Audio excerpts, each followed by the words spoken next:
کۆبوونەوەیکی ئاسایی بوو پارتی دیموکراتی کوردستان سەردانی هێزە سیاسیەکانەکەن و هاتن بۆ لای ئێمەش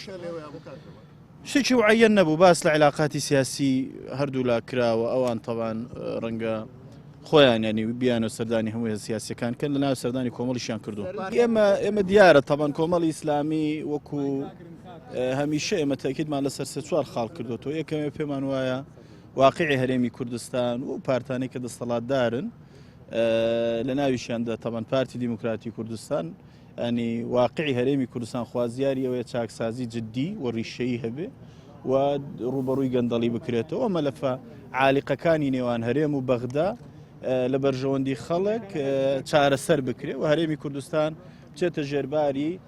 لەگەڵ بەغدا تەبعاً ئیتفاقیەکی وازەح هەبێ کە کێشەکانی خەڵک چارەسەر کرێ ئێمە کرۆکی ئێمە وەکو کۆمەڵی ئیسلامی کرۆکی یعنی ئەو بنەمانی کە ئێمە هەمیشە قسەیان لەسەر ئەو چەند بنەمان یعنی ئەم کۆبوونەوە شەر تاکیدمان لەسەر ئەو سیاسەتە نەگۆڕی کۆمەڵی ئیسلامی کرد هەر خەریکی سەردانی کە تەواو بوو لێک نێزی بوونەوە قەوارەی هەرێم پارێزین وەزی ژیان و بژێوی خەڵکەکەی چاکینەوە لەگە بەغدا چۆن کار بکەین بودجەی هەرێمە شتەکان زۆرن پاشان هەموو بەیەکەوە پێتان دەڵێن